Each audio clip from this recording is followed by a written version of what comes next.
Hi friends, welcome back to my YouTube channel. ಇವತ್ತಿನ weight loss day 3 ಚಾಲೆಂಜ್ಗೆ ತಮಗೆಲ್ಲ ಪ್ರೀತಿಯ ಸ್ವಾಗತ. ತುಂಬ ಚೆನ್ನಾಗಿ ರೆಸ್ಪಾನ್ಸ್ ಕೊಡ್ತಾ ಇದ್ದೀರಾ. Thank you so much. ಯೂಟ್ಯೂಬಲ್ಲಾಗಿರ್ಬೋದು, ಇನ್ಸ್ಟಾಗ್ರಾಮಲ್ಲಾಗಿರ್ಬೋದು, ಸಕ್ಕತ್ತಾಗಿ ರೆಸ್ಪಾನ್ಸ್ ಕೊಡ್ತಾ ಇದ್ದೀರಾ. And weight loss green tea link ಬಗ್ಗೆ ಹೇಳಿದ್ದೆ ನಾನು ವಿಡಿಯೋದಲ್ಲಿ. ಅದು ಎಷ್ಟು ಇನ್ಸ್ಟಾಯಿಂದ ಎಷ್ಟೊಂದು ಜನ ಅದನ್ನು ಬೈ ಮಾಡಿದ್ದೀರಾ. ಮತ್ತು ಥ್ಯಾಂಕ್ ಯು ಸೋ ಮಚ್. ನನ್ನ ಮೇಲೆ ನಂಬಿಕೆ ಇಟ್ಟು ನಾನು ರೆಫರ್ ಮಾಡಿರುವಂಥ ಪ್ರಾಡಕ್ಟ್ನ ಬೈ ಮಾಡಿದ್ದಕ್ಕೆ ಬಹಳ ಖುಷಿ ಆಯಿತು. ನನಗೆ ಒಳ್ಳೆ ರಿಸಲ್ಟ್ ಬಂದರೆ ಮಾತ್ರ ನಾನು ಶೇರ್ ಮಾಡಿರ್ತೀನಿ, ಹೊರತು ಇಲ್ಲಾಂದರೆ ನಾನು ಶೇರ್ ಮಾಡಲ್ಲ. ನೀವು ಯೂಸ್ ಮಾಡಿದ್ಮೇಲೆ ನಿಮಗೆ ಫೀಲ್ ಆಗುತ್ತೆ ಅದೆಷ್ಟು ಚೆನ್ನಾಗಿದೆ. ಗ್ರೀನ್ ಟೀ ಎಷ್ಟು ರಿಲೀಫ್ ಅನಿಸುತ್ತೆ ನಮ್ಮ ಮೈಂಡಿಗೆ ಅದನ್ನು ತೊಗೊಂಡಾಗ ಅಂಥೇಳಿ. ಸೊ ತುಂಬ ಖುಷಿ ಆಯಿತು. ಒಂದೇ ದಿನದಲ್ಲಿ ಸುಮಾರು 250 ಜನ ಏನೋ ಆರ್ಡ್ರ್ ಮಾಡ್ಕೊಂಡಿದ್ದೀರಾ. Thank you so much. ಹೀಗೆ ನಿಮ್ಗೆ ಅದು ಒಳ್ಳೇದಾದರೆ ನೀವು ಅದನ್ನು ರೆಗ್ಯುಲರಾಗಿ ಎವ್ರಿ ಮಂತ್ ನೀವು ಅದನ್ನು ತಗೋಬೋದು. ಲಿಂಕ್ ಬೇಕಾದಾಗ ಹೇಳಿ, ನನ್ನ ಲಿಂಕ್ ಇರುತ್ತಲ್ವ ಅದ್ರ ಥ್ರೋನೇ ನೀವು ಹೋಗಿ ತಗೋಬೋದು. ಒಂದು ಸಲ ಕಳಿಸಿರ್ತೀನಿ, ಅದ್ರ ಥ್ರೂ ತಗೊಳ್ಬೋದು.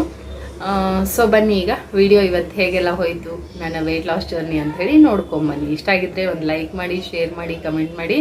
ಸಬ್ಸ್ಕ್ರೈಬ್ ಆಗದೆ ಯಾರಾದರೂ ಹೊಸಬರು ನೋಡ್ತಾ ಇದ್ದರೆ ದಯವಿಟ್ಟು ನನ್ನ ಚಾನಲ್ಗೆ ಸಬ್ಸ್ಕ್ರೈಬ್ ಮಾಡ್ಕೊಳ್ಳಿ.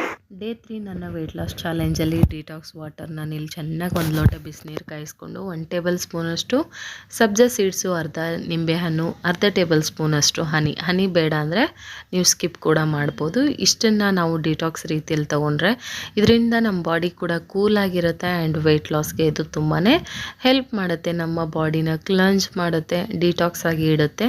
ಡೈಜೆಷನ್ಗೂ ಕೂಡ ಇದು ಹೆಲ್ಪ್ ಆಗ್ತಾ ಹೋಗುತ್ತೆ. ವೆಯ್ಟ್ ಲಾಸಲ್ಲಿ ಒಂದು ಬೆಸ್ಟ್ ಡಿಟಾಕ್ಸ್ ಡ್ರಿಂಕ್ ಅಂತಲೇ ಹೇಳ್ಬೋದು. ಆ್ಯಂಡ್ ಮಾಡ್ಕೊಳ್ಳೋದು ಕೂಡ ತುಂಬ ಸಿಂಪಲ್ಲು. ನಾನು ಈ ಡಿಟಾಕ್ಸ್ ತಗೊಂಡೆ. ಬ್ರೇಕ್ಫಾಸ್ಟ್ಗೆ ನಾನಿಲ್ಲಿ ನೋಡಿ, ರೈಸ್ ಕ್ವಾಂಟಿಟಿ ಯಾವಾಗಲೂ ಇಷ್ಟೇ ಇರಬೇಕು, ಜಾಸ್ತಿ ತೊಗೋಬಾರ್ದು. ಇದಕ್ಕೆ ತರಕಾರಿಗಳು, ಫ್ರೂಟ್ಸು ಈ ಥರದ್ದು ಜಾಸ್ತಿ ನೀವು ಇನ್ಕ್ಲೂಡ್ ಮಾಡ್ಕೊಳ್ಬೇಕು. ನಾನು ಸ್ವಲ್ಪ ಚಿಕನ್ ಸಾಂಬಾರ್, ರೈಸು ಮತ್ತು ಸೌತೆಕಾಯಿನ ನನ್ನ ಬ್ರೇಕ್ಫಾಸ್ಟ್ಗೆ ತಗೊಂಡಿದ್ದೀನಿ. ಕಮ್ಮಿ ಕ್ವಾಂಟಿಟಿಯಲ್ಲಿ ರೈಸ್ನ ತೊಗೊಂಡಿದ್ದೀನಿ. ಚಪಾತಿ ಆದರೆ 1 ಚಪಾತಿ ತೊಗೊಳ್ಬೋದು ಅಥವಾ 2 ಚಪಾತಿ ತಿನ್ಬೋದು. ಮಧ್ಯಾಹ್ನದ ಊಟಕ್ಕೆ ಬೆಳಗ್ಗೆನೇ ರೈಸ್ ತಿಂದಿರೋದ್ರಿಂದ, ಚಿಕನ್ ಪ್ರೋಟೀನ್ ಸೋರ್ಸು ತೊಗೊಂಡಿರೋದ್ರಿಂದ ಮಧ್ಯಾಹ್ನದ ಲಂಚ್ಗೆ ನಾನು ಬರೀ ಫ್ರೂಟ್ಸ್ನ ತೊಗೊಳ್ತಾ ಇದ್ದೀನಿ. ವಾಟರ್ ಮೆಲನ್ ಫ್ರೂಟ್ಸು ನಿಮಗೆ ಲೋ ಕ್ಯಾಲರಿ ಇರುತ್ತೆ. ಸೊ ಹಾಗಾಗಿ ವೆಯ್ಟ್ ಗೇನ್ ಆಗಲ್ಲ, ವೆಯ್ಟ್ ಲಾಸ್ಗೆ ತುಂಬಾ ಹೆಲ್ಪ್ ಮಾಡುತ್ತೆ. ಹಾಗಾಗಿ ಯಾವುದಾದ್ರೂ ಈ ಥರದ್ದು ಸೀಸನಲ್ ಫ್ರೂಟ್ನ ನೀವು ತೊಗೊಳ್ಬೋದು. ಸೊ ನಾನು ಫುಲ್ ಆಫ್ 1 ಬೌಲು ತಗೊಂಡಿದ್ದೆ. ಬ್ರೇಕ್ಫಾಸ್ಟ್ಗೆ ಇವತ್ತು ನಾನು ಸ್ವಲ್ಪ ಲೇಟಾಗಿ ಎದ್ದಿರೋ ಕಾರಣದಿಂದ ರಾತ್ರಿ ಮಾಡಿರೋಂಥ ಚಿಕನ್ನೇ ಇತ್ತು, ಅದರ ಸಾಂಬಾರಿತ್ತು. ಹಾಗಾಗಿ ಬಿಸಿ ರೈಸ್ ಮಾಡಿ ಸ್ವಲ್ಪ ಕ್ವಾಂಟಿಟಿಯಲ್ಲಿ ನಾನು ರೈಸು ಮತ್ತು ಚಿಕನ್ ಸಾಂಬಾರ್ ಆ್ಯಂಡ್ ಹಸಿ ಸಲಾಡ್ನ ತಗೊಂಡೆ. ಬೆಳಗ್ಗೆ ಡಿಟಾಕ್ಸ್ ನೀವೇ ನೋಡಿದ್ರಲ್ವ, ಈ ಡಿಟಾಕ್ಸ್ ಅಂತೂ ನಮ್ಮ ಬಾಡಿನ ತುಂಬ ಕೂಲಾಗಿಡುತ್ತೆ. ಯಾಕಂದರೆ ವೆಯ್ಟ್ ಲಾಸ್ ಮಾಡುವಾಗ ನಮಗೆ ಹೀಟ್ ಆಗುವಂಥದ್ದು ಸಾಧ್ಯತೆ ಜಾಸ್ತಿ ಇರುತ್ತೆ. ಸೊ ಹಾಗಾಗಿ ನೀವು ಒಂದೇ ವೆಯ್ಟ್ ಲಾಸ್ ಡ್ರಿಂಕ್ ತೊಗೊಳ್ಳೋ ಬದಲು, ಡಿಟಾಕ್ಸನ್ನು ಒಂದೇ ರೀತಿ ತೊಗೊಳ್ಳೋ ಬದಲು ಈ ಥರ ನೀವು ಇಂಟರ್ಚೇಂಜ್ ಮಾಡ್ಕೋಬೋದು. ಸಬ್ಜಾ ಸೀಡ್ಸು ವೆಯ್ಟ್ ಲಾಸ್ಗೂ ಹೆಲ್ಪ್ ಮಾಡುತ್ತೆ ಆ್ಯಂಡ್ ನಮ್ಮ ಬಾಡಿನ ತುಂಬ ಕೂಲಾಗಿಡುತ್ತೆ. ಲೆಮನ್ ಆಗಿರ್ಬೋದು, ಲೆಮನ್ ಸಿಟ್ರಿಕ್ ಕಂಟೆಂಟ್ ಇರುವಂಥದ್ದು. ಸೊ ನಮ್ಮ ಬಾಡಿಗೆ ಬೇಕಾದಂಥ ವಿಟಮಿನ್ ಸಿ ಕೂಡ ಸಿಗುತ್ತೆ. ಹಾಗಾಗಿ ಒಂದೊಂದು ದಿನ ಒಂದೊಂದು ಡಿಟಾಕ್ಸ್ನ ಚೇಂಜ್ ಮಾಡಿಕೊಂಡ್ರೆ ಭಾಳ ಬೆಟರು.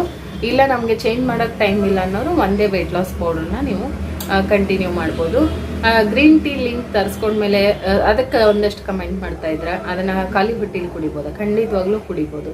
ಖಾಲಿ ಹೊಟ್ಟೆಲೂ ಕುಡಿಬೋದು, ತಿಂಡಿ ಆದಮೇಲೂ ಕುಡಿಬೋದು, ಊಟ ನೀವು ದಿನಕ್ಕೆ 3 ರಿಂದ 4 ಬಾರಿ ಅದನ್ನು ಆರಾಮಾಗಿ 1 ಕಪ್ಪಷ್ಟು ನೀವು ಗ್ರೀನ್ ಟೀನ ಮಾಡಿಕೊಂಡು, ನೀವು ಹೇಗೆ ಟೀನ 2-3 ಟೈಮ್ಸ್ ಕುಡಿತೀರೋ ಅದೇ ಥರ ಅದ್ರ ಬದಲಾಗಿ ಟೀ ಬದಲಾಗಿ ಗ್ರೀನ್ ಟೀನ 3 ಅಥವಾ 4 ಬಾರಿ ನೀವು ಬೆಳಗ್ಗೆ ಖಾಲಿ ಹೊಟ್ಟೆಲಿ ತಗೊಳ್ಳಿ. ಇಲ್ಲ ಬ್ರೇಕ್ಫಾಸ್ಟ್ ಆದಮೇಲೆ ಒಂದ್ಸಲ ಕುಡೀರಿ, ಲಂಚ್ ಆದಮೇಲೆ ಒಂದ್ಸಲ ಕುಡಿರಿ, ಸಂಜೆ ಸ್ನ್ಯಾಕ್ಸ್ ಟೈಮ್ಗೆ ಒಂದ್ಸಲ ಕುಡೀರಿ, ರಾತ್ರಿ ಡಿನ್ನರ್ಗೆ ಒಂದ್ಸಲ ಕುಡಿಬೋದು. ಏನೂ ಪ್ರಾಬ್ಲಮ್ ಇಲ್ಲ. ಅದು ಹರ್ಬ್ಸು ನಿಮಗೆ ಯಾವುದೇ ರೀತಿ ಸೈಡ್ ಎಫೆಕ್ಟ್ ಇಲ್ಲ.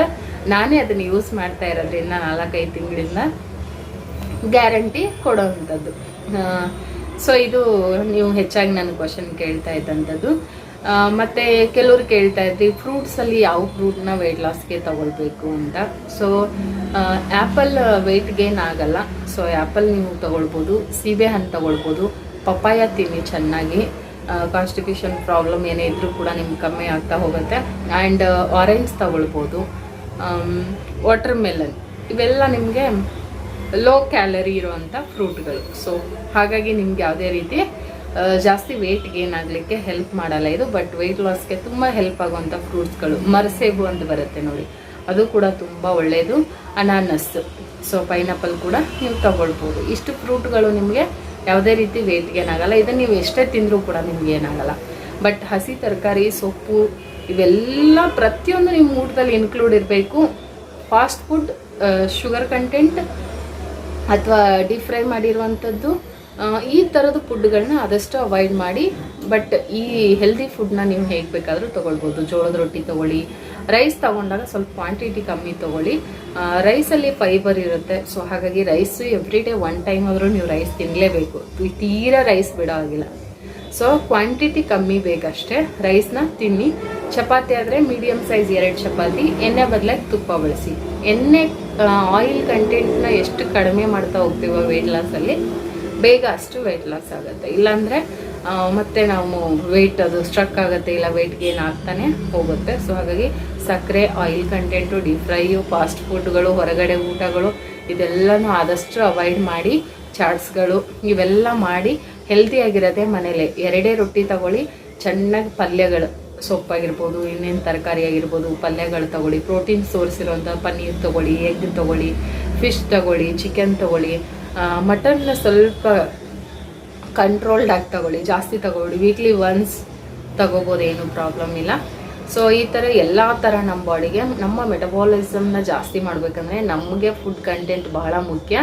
ಇಲ್ಲಾಂದರೆ ತುಂಬ ವೀಕಾಗಿ ಇನ್ನೇನೋ ಹೆಲ್ತ್ ಇಶ್ಯೂಸ್ ಸ್ಟಾರ್ಟ್ ಆಗುತ್ತೆ. ನ್ಯಾಚುರಲಾಗಿ ನೀವು ವೆಯ್ಟ್ ಲಾಸ್ ಮಾಡ್ಕೋತೀರಾ ಮನೆಯಲ್ಲಿ ಅಂದರೆ ಚೆನ್ನಾಗಿ ಆಹಾರಗಳನ್ನು ತಗೋಬೇಕು, ಒಳ್ಳೆಯ ಆಹಾರಗಳನ್ನು ತಗೋಬೇಕು. ಆವಾಗ ನಿಮಗೆ ನಿಮ್ಮ ಪಿಂಪಲ್ಸ್ ಅವಾಯ್ಡ್ ಆಗುತ್ತೆ, ಹೇರ್ ಫಾಲ್ ಕಂಟ್ರೋಲ್ ಆಗುತ್ತೆ, ಸ್ಕಿನ್ ಗ್ಲೋ ಆಗ್ತಾ ಹೋಗುತ್ತೆ. ಕ್ಯಾರೆಟು, ಬೀಟ್ರೂಟು, ಸೌತೆಕಾಯಿ ಇದೆಲ್ಲ ವೆಜಿಟೇಬಲ್ಸ್, ಸೊಪ್ಪು, ತರಕಾರಿಗಳನ್ನು ಹೆಚ್ಚಾಗಿ ಬಳಸ್ತೀವಿ ನಾವು ವೆಯ್ಟ್ ಲಾಸ್ ಅಂದಾಗ.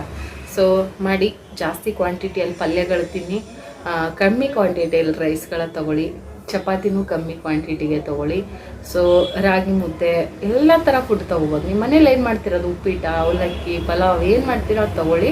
ಕ್ವಾಂಟಿಟಿ ಕಮ್ಮಿ ಇರಲಿ. ಈ ಥರದನ್ನೇ ಎಕ್ಸ್ಟ್ರಾ ಇನ್ಕ್ಲೂಡ್ ಮಾಡ್ಕೊಳ್ಳಿ. ಪಲ್ಯ, ತರಕಾರಿ, ಫ್ರೂಟು, ಡ್ರೈ ಫ್ರೂಟ್ಸ್ಗಳು ಈ ಥರದನ್ನು ನೀವು ಜಾಸ್ತಿ ಇನ್ಕ್ಲೂಡ್ ಮಾಡ್ಕೊಳ್ಳಿ. ಮತ್ತೇನಾದ್ರು ಡೌಟ್ ಇದ್ದರೆ ಈ ವಿಡಿಯೋ ಕಮೆಂಟ್ ಸೆಕ್ಷನಲ್ಲಿ ಬರೀರಿ, ನಾನು ನಿಮಗೆ ಕ್ಲಿಯರ್ ಮಾಡ್ತೀನಿ. ಆ್ಯಂಡ್ ಆ್ಯಸ್ ಇಟ್ ಈಸ್ ಮತ್ತೆ ನಾನು ಸಂಜೆ ಈವ್ನಿಂಗಲ್ಲಿ ನಾನು ಎಕ್ಸಸೈಸ್ನ ಮಾಡ್ಕೊಳ್ತಾ ಇದ್ದೀನಿ. ಈ ಎಕ್ಸಸೈಸ್ ಬ್ಯಾಕ್ ಪೇನ್ ಇದರಲ್ಲಿ ರಿಲೀಫ್ ಆಗುತ್ತೆ ಮತ್ತು ನಿಮಗೆ ಬೆಲ್ಲಿ ಫ್ಯಾಟ್ ಕೂಡ ಬರ್ನ್ ಮಾಡ್ತಾ ಹೋಗುತ್ತೆ. ಎಷ್ಟು ಮಾಡಬೇಕಂದ್ರೆ ಇದನ್ನು 100 ಟೈಮ್ಸ್ ಈ ರೀತಿ ಎವ್ರಿ ಡೇ ಮಾಡೋದ್ರಿಂದ ನಿಮಗೆ ನಿಮ್ಮ ಬಾಡಿ ಸ್ವೆಟ್ ಆಗ್ತಾ ಹೋಗುತ್ತೆ. ಆ್ಯಂಡ್ ತುಂಬ ಬ್ಯಾಕ್ ಪೇನ್ ಇರೋರಿಗಂತೂ ಇದು ಬೆಸ್ಟ್ ರಿಲೀಫ್ ಕೊಡುತ್ತೆ ಈ ಒಂದು ಎಕ್ಸಸೈಸು. ನಂಗೆ ತುಂಬ ಇಷ್ಟ ಈ ಎಕ್ಸಸೈಸು. ಇದು ಸೆಕೆಂಡ್ ಮಾಡ್ತಾ ಇರೋದಂತೂ ಬೆಲ್ಲಿ ಫ್ಯಾಟ್ ಇದೆ, ಹೊಟ್ಟೆ ಬೋಜ್ ಜಾಸ್ತಿ ಇದೆ ಅಂತಿರಲ್ವ, ಅಂಥವರಿಗೆ ತುಂಬಾ ಹೆಲ್ಪ್ ಆಗುತ್ತೆ ಈ ಎಕ್ಸಸೈಸು. ಸೊ ಸಾಕು, ಇಷ್ಟೇ ಸಿಂಪಲ್ ಆಗಿರುವಂಥ ಎಕ್ಸಸೈಸ್ಗಳನ್ನೇ ಮಾಡ್ಕೊಳ್ಳಿ. ನೀವೇನು ಯೋಗ ಕ್ಲಾಸ್ ಹೋಗ್ಬೇಕಂತೇನಿಲ್ಲ, ನಿಮ್ಗೆ ಗೊತ್ತಿರೋದನ್ನೇ ನೀವು ಮಾಡ್ಕೊಳ್ಬೋದು. ಮಾರ್ನಿಂಗ್ ಆದರೂ ಮಾಡ್ಕೊಳ್ಳಿ, ಇಲ್ಲ ಈವ್ನಿಂಗ್ ಆದರೂ ಮಾಡ್ಕೊಳ್ಳಿ. ರಾತ್ರಿ ಊಟಕ್ಕೆ ಸ್ವಲ್ಪ ಮುದ್ದೆ, ಸಾಂಬಾರು ಮತ್ತು ಸೌತೆಕಾಯಿ, ಸೀಬೆಹಣ್ಣು ಕೂಡ ಲೋ ಕ್ಯಾಲರಿ ಇರುತ್ತೆ, ವೆಯ್ಟ್ ಲಾಸ್ಗೆ ಬಹಳ ಒಳ್ಳೆಯದು. ಹಾಗಾಗಿ ರಾಗಿ ಮುದ್ದೆ ಸ್ವಲ್ಪ ಬೇಗ ಊಟ ಮುಗಿಸ್ಕೊಂಡೆ ಇವತ್ತು, ಯಾಕಂದರೆ ಬೇಗ ಡೈಜೆಸ್ಟ್ ಆಗಲ್ಲ ಮುದ್ದೆ. ಸೊ ರಾತ್ರಿ ಮಲಗಬೇಕಾದ್ರೆ ಮತ್ತೆ ತಪ್ಪದೆ 1 ಲೋಟ ಬಿಸಿನೀರನ್ನು ಕುಡಿದು ಮಲಗೋದನ್ನ ಕಲ್ತ್ಕೊಳ್ಳಿ. ಹೀಗಿತ್ತು ನನ್ನ ವೆಯ್ಟ್ ಲಾಸ್ ಡೇ 3. ಇವತ್ತಿನ ವೆಯ್ಟ್ ಲಾಸ್ ವಿಡಿಯೋ ಹೇಗಿತ್ತು ಅಂತ ಹೇಳಿ ದಯವಿಟ್ಟು ಒಂದು ಕಮೆಂಟ್ ಮಾಡಿ, ಒಂದು ಲೈಕ್ ಕೊಡೋದನ್ನ ಮರಿಬೇಡಿ. ನನಗೂ ಮೋಟಿವೇಶನ್ ಆಗುತ್ತೆ ಇನ್ನಷ್ಟು. ಯಾಕಂದರೆ ನಾನು ವರ್ಕಿಂಗ್ ವುಮೆನ್ ಇದ್ಕೊಂಡು ವಿಡಿಯೋ ಮಾಡಿ, ಶೂಟ್ ಮಾಡಿ, ಇದು ನಿಮಗೋಸ್ಕರ ಅಷ್ಟೇ ಅಂತಲ್ಲ, ನನಗೋಸ್ಕರನೂ ಕೂಡ ನಾನು ಮಾಡ್ತಾಯಿದ್ದೀನಿ. ನಮಗೆ ಮತ್ತು ನಿಮಗೆ ಹೆಲ್ಪ್ ಆಗ್ತಾ ಇದೆ. ಸೊ ಹಾಗಾಗಿ ಇನ್ನಷ್ಟು ನಂಗೆ ಮೋಟಿವೇಶನ್ ಸಿಗುತ್ತೆ. ಲೈಕ್ ಕೊಡಿ, ನಿಮ್ಮ ಫ್ಯಾಮಿಲಿ ಫ್ರೆಂಡ್ಸ್ಗೆ ಇದನ್ನು ಶೇರ್ ಮಾಡಿ. ಸಬ್ಸ್ಕ್ರೈಬ್ ಆಗದೆ ನೋಡ್ತಾ ಇದ್ದರೆ ಸಬ್ಸ್ಕ್ರೈಬ್ ಮಾಡ್ಕೊಳ್ಳಿ. ಹೀಗೆ ಸಪೋರ್ಟ್ ಮಾಡ್ತಾಯಿರಿ. ಕವಿತಾ ಕನ್ನಡ ಬ್ಲಾಗ್ಸ್ ಅಂತ ಇನ್ಸ್ಟಾ ಪೇಜ್ ಕೂಡ ಇದೆ. ಸೊ ಅಲ್ಲಿ ಕೂಡ ನೀವು ನಮಗೆ ಏನಾದರೂ ಪರ್ಸ್ನಲ್ ಮೆಸೇಜಸ್ಗಳನ್ನು ಮಾಡ್ಬೋದು. ಏನಾದರೂ ಡೌಟ್ಸ್ ಇದ್ದರೆ ಅಲ್ಲೂ ಫಾಲೋ ಮಾಡಿ, ಅದಕ್ಕೂ ಸಪೋರ್ಟ್ ಮಾಡಿ ಅಂತ ಕೇಳ್ಕೊಳ್ತೀನಿ.